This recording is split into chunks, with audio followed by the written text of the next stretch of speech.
So hello everyone, two-person presentation again, with a slight change, maybe not an amendment, but a change. This study that we are going to present now is an extension of a series of studies that we have already conducted in pantomime and in natural word order. So this is our fourth and perhaps last study in a row. Well, we will see. So before we discuss the study that we conducted, I would like to present some theoretical background and to contextualize our research. So to begin with, we want to investigate the natural word order, namely that there is a grammatical structure for representing transitive events which is universal for humans, notwithstanding their mother tongue.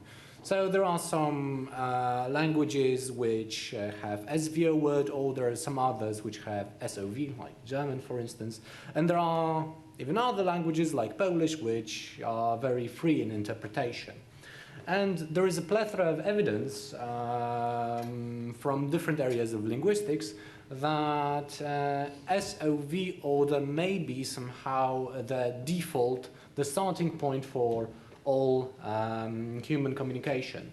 So for instance, we have some data from emerging sign languages, for instance from Al-Said Bedouin Sign Language and Nicaraguan Sign Language, and these two are quite important because they emerge spontaneously without any external influence. There is also evidence from historical linguistics, so via reconstruction, certain linguists claim that the original language, for instance the Proto-Indo-European language, had SOV word order. And there is also some empirical evidence from various studies that I'm going to summarize in a while, which points to the fact that we tend to produce transitive events using SOV word order. So everything started with Golden Meadow, who engaged different groups of participants with different linguistic backgrounds to check whether there really is a natural word order. So the participants of the experiment had to first watch certain videos representing simple transitive events, and later on reproduce them. First they had to tell what happened in their mother tongue, then they had to gesture it, and finally order certain pictures in a sequence. So what she found out that for both the silent gesture task and for the picture task, the order of events was SVO. However, later on, Gibson et al. And Hall et al. Added certain amendments, improvements to the study, and they found that, well, that it's not really consistent. I mean, when we have a look at the study by Gibson et al., they added one more condition to the design. Namely, they used both reversible and non-reversible events, and this is quite an important distinction because with non-reversible events we have one or two arguments, but one of them is animate and the other one is not, and there is a certain action, there is a certain relation between them. For example, a man bites an apple. However, with reversible events we have two arguments and both of them can perform the action. So let's imagine a situation when you have to show that a man bites a dog or the other way around. Both of the interpretations are plausible. So they found out that yes, SOV is still a dominant word order for non-reversible events. However, with SVO, for reversible events, SVO dominated. A similar study was carried out by Hall et al., and they corroborated what Gibson found, namely that SVO is for non-reversible and SOV for, sorry, the other way around. SVO is for reversible events and SOV for non-reversible. And now although the two final studies had the same results, they arrived at different conclusions. Gibson et al. Attributed this SVO order for reversible events to communicative pressures, namely that we want to avoid confusion in the channel, we want to minimize ambiguity. This is why we separate the subject from the object with an action. However, Hall et al. Found out that certain word orders, such as OSV, also appear, and this seemed for them to disprove the noisy channel hypothesis. And they said that simply cognition favors some constituent orders over others, and in this case it was against SOV.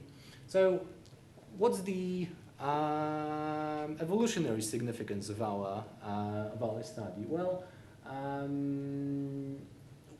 as we were doing those series of our experiments, we found out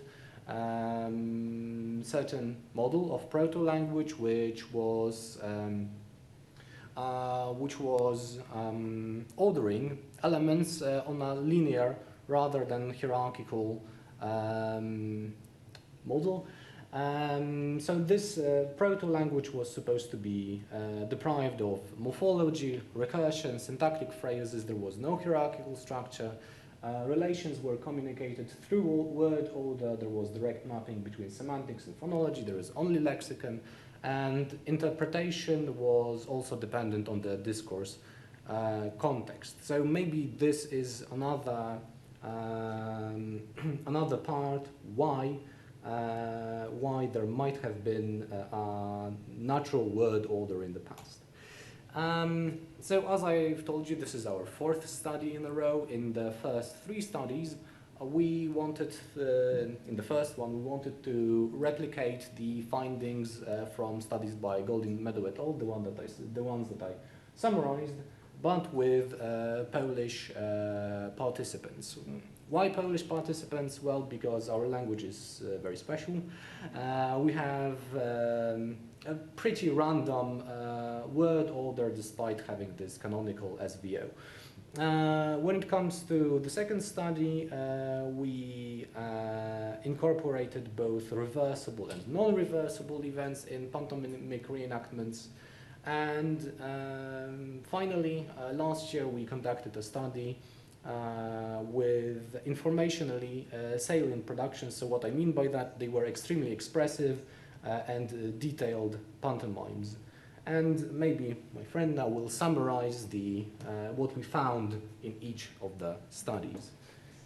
So in the first research, we're interested in reenactments with reversible events only. That is, you can do something to someone, but then in return, somebody can do something to you as well. And we were coding, as our title says, we were coding only grammar, so we're only interested in the performance of the actors, and we were coding what kind of sequence would they take for the reenactment. And that was the distribution of syntax we found. So we've got SVO, which is kind of traditional for Polish spoken language, although, as Marek said, we have a variation. We also found SV, so you could actually add it up to the SVO column. We also found OSV and OV that Golden Meadow and previous research shown, but not that much represented. In the second research, we were looking at both reversible and non-reversible reenactments, and we're also coding grammar, so we wanted to see which kind of syntactic structures were present in these reenactments, and interestingly, there was no SOV at all. So there was SVO, there was SV again, and there was OSV.